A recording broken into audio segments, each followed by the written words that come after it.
જય સચ્ચિદાનંદ. આપ સૌની અંદર બિરાજેલા પરમાત્માને અત્યંત ભક્તિપૂર્વક અભેદ ભાવે નમસ્કાર નમસ્કાર નમસ્કાર. જય સચ્ચિદાનંદ. મહાત્માઓ ખાસ બધા સરસ સરસ પ્રશ્નો પૂછજો. અધ્યાત્મના મોક્ષે જતા સુધીના બધા ખુલાસા કરી લેજો. સંસાર તો ચાલ્યા જ કરે છે. એ તો બાય પ્રોડક્શન છે, મેઇન પ્રોડક્શન આત્માનું છે. બાય પ્રોડક્શન માટે આપણે જરાય ભાર લેવા જેવો નથી. એ તો એની મેળે જ મળશે. મફતમાં સંસાર મળે છે. મહેનત ખરો પુરુષાર્થ તો આત્મા પ્રાપ્ત કરવા માટેનો છે. એના માટેનું જ્યારે આવો સરસ જોગ ખાધો હોય ત્યારે એના ખુલાસા કરી લો તો તમારું કામ થઈ જશે. નહીં તો પછી એમ થશે કે નિરૂમા મળ્યા ને મેં આત્માનું માગવાને બદલે ક્યાં છોકરાનું માગ્યું ને ધણીનું માગ્યું ને કે જાત જાતનું માગ્યું. એવો પસ્તાવાનો વારો ના આવે. ખાસ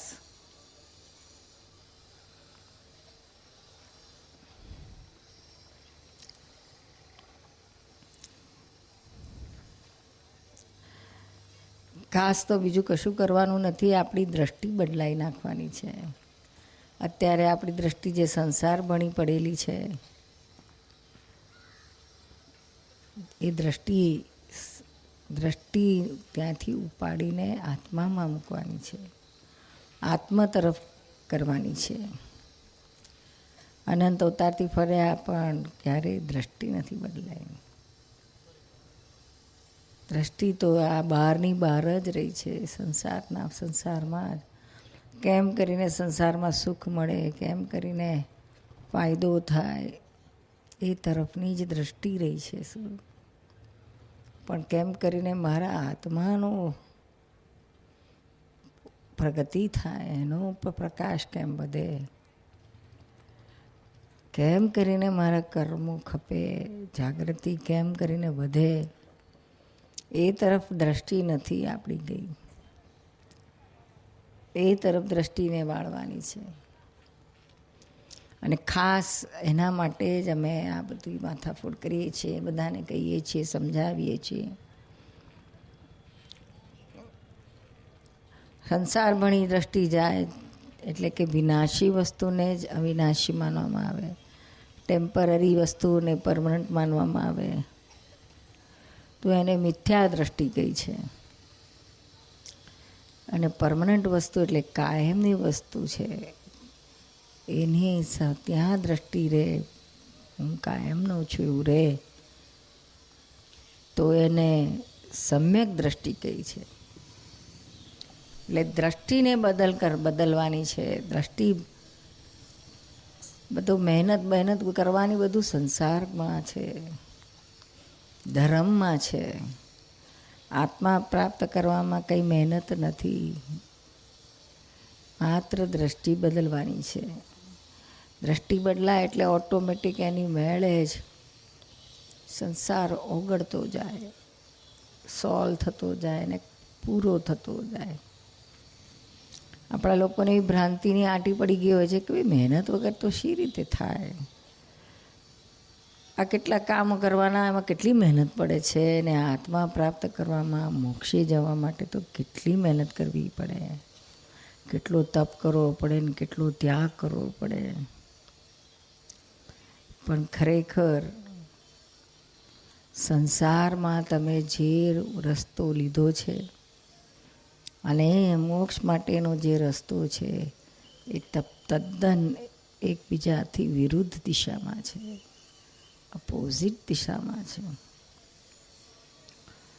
મોક્ષ ઉત્તરમાં હોય તો સંસાર દક્ષિણમાં છે. એટલો બધો ફેર છે. એની દરેક વાતમાં એટલો ફેર છે. મૂળ વાતમાં તો ઘણો ફરક પડી જાય છે. અને મૂળ દિશા, મોક્ષની દિશા તો હજુ સુધી કોઈ ભાવમાં ક્યારેય પકડાઈ જ નથી. એ પકડવાનો આ ભાવમાં તમને ચાન્સ મળે છે. માં મનુષ્ય દેહ સંસ્કારી મળેલો દેહ, સંસ્કારી દેહ એટલું જ નહીં પણ જ્ઞાનીનો સાંધો, જ્ઞાની માટેની વાતો ને જ્ઞાનીએ બતાવેલો માર્ગ, મોક્ષનો માર્ગ, એનો સાંધો મળવો બહુ મુશ્કેલ છે, બહુ મુશ્કેલ છે. તમને સંતો મળશે, ત્યાગીઓ મળશે, યોગીઓ મળશે, કથાકારો મળશે, રામાયણ મહાભારતની કથા કરનારા કથાકારો મળશે. તો હોય, ઘણા હોય સારા, પણ જ્ઞાની મળવા મુશ્કેલ છે. જ્ઞાની એટલે જેને આ દુનિયામાં કંઈ જ જાણવાનું બાકી નથી, જેને સંસારની કોઈ ચીજ ખપતી નથી, આખા વિશ્વના બ્રહ્માંડના તમામ જ્ઞાનને જાણી ચૂક્યા હોય, આત્માને જાણી ચૂક્યા હોય, પરમાત્માનું સ્વરૂપ પામ્યા હોય, જગત શું છે, કેવી રીતે ચાલે છે, કોણ ચલાવે છે, કર્મ શું છે, કર્મ બંધન શી રીતે થાય, કર્મ બંધનમાંથી મુક્તિ શી રીતે મળે, સંસાર પૂરો કરીને નિરંતર આત્મામાં રહી અને છુટકારો મેળવવો, આ બધી વસ્તુ, આ તમામ પ્રકારનું જ્ઞાન જ્ઞાનીના હૃદયમાં હોય. સંતો, ભક્તો, કથાકારો બધી ક્રિયાઓ દેખાડે, કથાકારો કથાઓ બતાડે, બધું ખોટું નથી, બધું બરાબર છે, પણ એનાથી તમને ભક્તિ મળશે. થોડોક આ બધું શ્રવણ કર્યું હોય તો એટલો ફેરમય શાંતિ રહેશે, શુભ કર્મ પુણ્ય બંધાશે, પણ છુટકારો ના મળે, મોક્ષ ના મળે.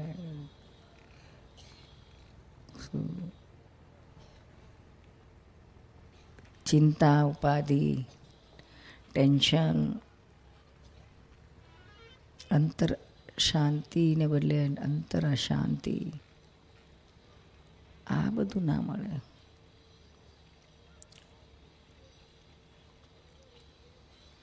એ ભોગવટામાં ને ભોગવટામાં જીવતા હોય બધા.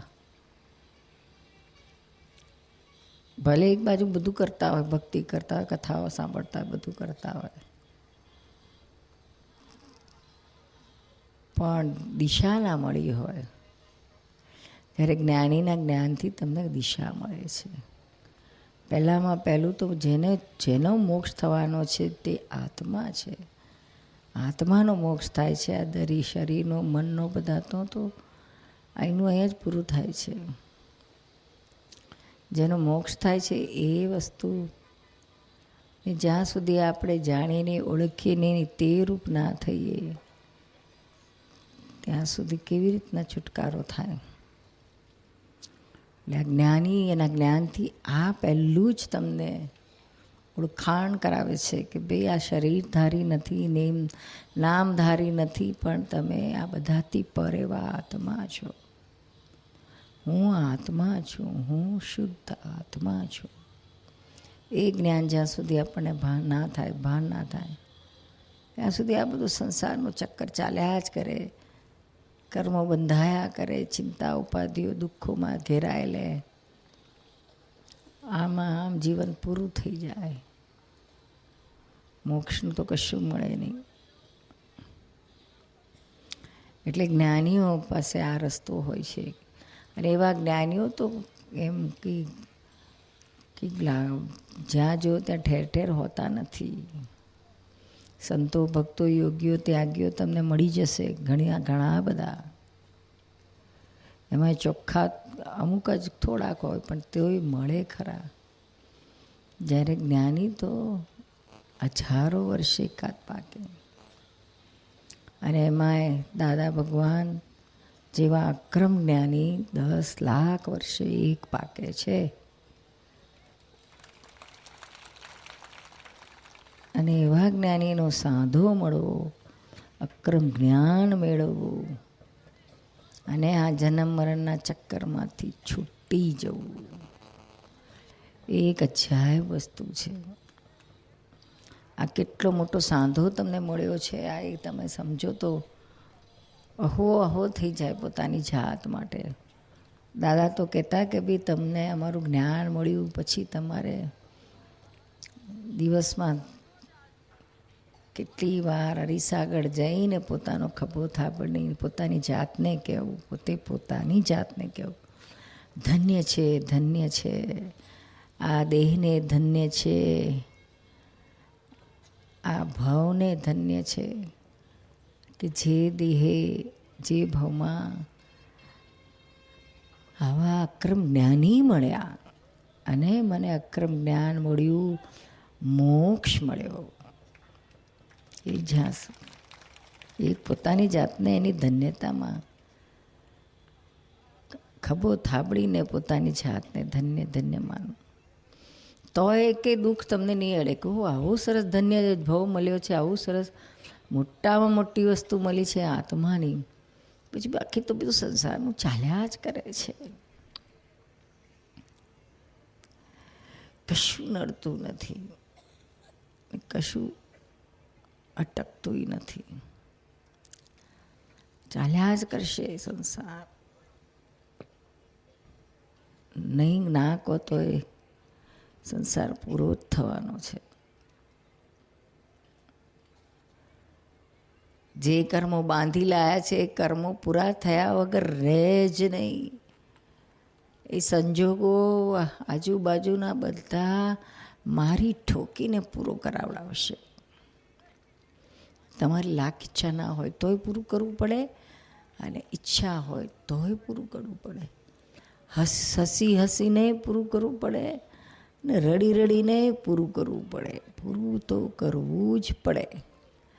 તો જ્ઞાનીઓ શું શીખવાડે છે કે આમે પૂરું કરવાનું છે, તેમે પૂરું કરવાનું છે.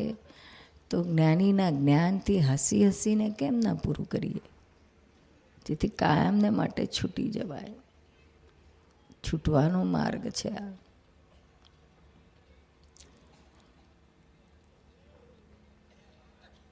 અને આવા જ્ઞાની અજાયબ જ્ઞાની કહેવાય છે. એવા જ્ઞાની મળ્યા, એમનું જ્ઞાન મળ્યું તો એ જ્ઞાનને પૂરેપૂરું પકડી લેવાનું છે ને પછાવવાનું છે ને પૂરું કરવાનું છે. બીજું કશું જ નથી કરવાનું, માત્ર સ્ટ્રોંગ નિશ્ચય જ કરવાનો છે કે હા મારે આ જ્ઞાનીની દાદાની આજ્ઞા, 5 આજ્ઞા એ એક ક્ષણ પણ ના ચૂકાય. એટલું જ નહીં, પણ એમણે જે આપેલું હું શુદ્ધાત્મા છું એ લક્ષ્ય ક્ષણ પણ આગું પાછું ના થવું જોઈએ. અને જરા જો આગું પાછું થાય તો હૃદયથી પસ્તાવો કરી, પ્રતિક્રમણ કરી દાદા પાસે શક્તિ માગવાની છે, કેમ કરીને આ જલ્દી પૂરું થાય, ફરી આવી ભૂલ ના થાય. બહુ સહેલું ને સરળ છે. આપણને જો સમજણ પડી ગઈ તો, નહીં તો ચૂકણું કર્યા કરી. પછી ઘણા કોઈક માણસ હોય એને ઉપર પહોંચવાનું હોય 10મા માળે, તે વારે વારે દાદરા ચડે, પાછો ઉતરી પડે. પછી લિફ્ટ મળે તો વચ્ચે ઉપર 10મા માળે જવાનું બદલે વચ્ચે ક્યાંક લિફ્ટ ઊભી રહી હોય ને તો પાછો મોં ઉતરી પડે, પાછું ઉતરવા માંડે, પાછો ચડવા માંડે. આવું કરતો તો આપણે એવું ના લાગે કે આ હારો પાગલ જેવો લાગે છે? લાગે ને?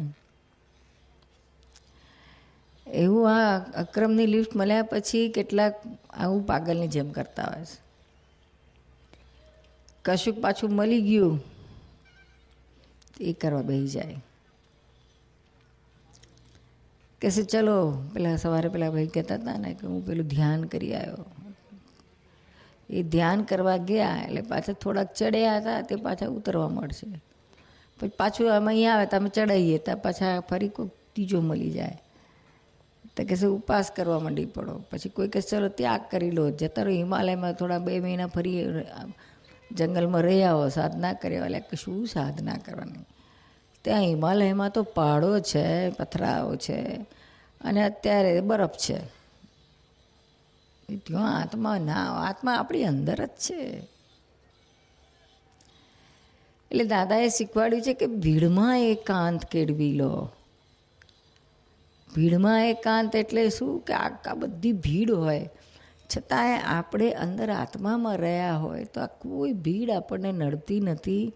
અને જેને ભીડમાં રહેવાના કર્મના ઉદય છે એમાંથી ભાગીને જશે તો ક્યાં જશે? હિમાલયમાં જશે તોય થોડા દાડા પછી પાછું એને ઘર યાદ આવશે, પાછો મું આવશે લટકતું મોડું રાખીને. બહેરાવ પછી સંભળાવશે કેમ ત્યાં ચેન ના પડી, મારા જેવી દાળ કોઈ બનાવનારી મળી નહીં હોય. એટલે પેલું બિચારો સમજી જાય કે દાળ એ ભાવે છે ને દાળ વાળી એ ભાવે છે, ભલે મોં ઝઘડતા હોય તો. એટલે આવી રીતે આપણે આ ઉતરી પડીએ છીએ કે એકવાર આ મળ્યું, આત્માનું મળ્યા પછી બીજું કશું કરવા નથી.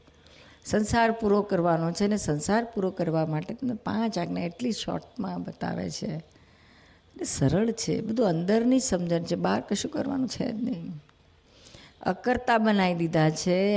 હું આત્મા છું અને આત્મા કેવળ જ્ઞાતા દ્રષ્ટા છે અને તે ખાલી કશું કરવા માટે એની પાસે શક્તિ જ નથી. પોતે સંપૂર્ણ અકર્તા છે. હવે પોતે અકર્તા છે ત્યાં પાછું ફરી પાછું આત્મામાંથી દેહભાવમાં આવી જાય છે, અહંકારના કબજામાં આવી જાય છે અને પાછું કરવા માંડી પડે છે. ક્યાંય પણ કરતાપણું હોય, સંસારમાં હોય કે ધર્મમાં હોય કે ગમે ત્યાં હોય, કરતાપણું ઊભું થયું કે સમજી લો કે આ પાછો કર્મના પોટલા નવા બાંધવા મળ્યા. અકર્તા પદથી કર્મ બંધ નથી થતું. એટલે આ વાતને સમજીને ચાલવાનું છે, સમજવાનું છે. અક્રમ માર્ગમાં કરવાનું નથી, માત્ર સમજવાનું છે. અને એ સમજણ તમને આપવામાં આવે છે. આ જ્ઞાન મળ્યા પછી આ સમજી જ લેવાનું છે. કશું કરવાનું નથી. પછી તો બધું છોડવાનું જ છે. આ દેહે છોડવાનો છે. કેવળ આત્મા રહે ત્યારે જ મોક્ષ થાય છે. એટલે આ એવો આત્મા સમજવાનો છે. શું કરતાં કરતાં કરતાં કરતાં તો અનંતકાળ વીતી ગયા પણ કશો આરો ના આવ્યો. અકર્તા પદમાં આવે તો આરો આવે. ગીતામાં પણ શ્રી કૃષ્ણ ભગવાન અર્જુને એ જ બોધ આપ્યો. આ યુદ્ધ કરવાનું આવ્યું છે તું પાછો જતો રહે છે વિષાદ લઈને, એનાથી કશું વળવાનું નથી. આ કર્મ તને કરાયા વગર છોડવાનું નથી. તારે આ કર્મ પૂરું કરવું જ પડશે. તું હા કે ના કે, તું ભાગી જાય યુદ્ધ છોડીને કે કશું ગમે તે કરે તો તું ત્યાં ભાગી જઈશ તોય તને ચેન નહીં પડે. કંઈક લાખ તને ખબર પડશે કે મારા ભાઈને આજે લોહી કાઢ્યું કો કે પાછું તારું લોહી ઉકળી ઉઠશે ને દોડતો આવીશ લડવા. એના કરતાં પાસરો થઈને આ કર્મ પૂરું કર. હા પણ પાસરો થઈને એટલે શું? તો કે આત્મરૂપ થાય, બધાને આત્મરૂપ જો. અને આત્મા મારતો નથી, મરતો નથી. સૌના કર્મ પૂરા કરી રહ્યા છે. એટલે અકર્તા થઈને આ તારું કર્મ પૂરું કર. અંદરથી અકર્તા ને બહાર છે તો શરીરનો જે હિસાબ છે એ થયા વગર રહેશે જ નહીં. નિયમ એવો છે કે જે અંદરની ક્રિયા બહારની ક્રિયા બે જુદી છે. અંદર સૂક્ષ્મમાં થઈ રહ્યું છે, બહાર સ્થૂલમાં થઈ રહ્યું છે. બહાર સ્થૂલમાં જે કંઈ થઈ રહ્યું છે તે જન્મ્યા ત્યારથી લઈને તે ઠેઠ મરતા સુધી બહારનું બધું ડિસ્ચાર્જ છે, ફળ છે. ફળને કોઈ ફેરવી ના શકે.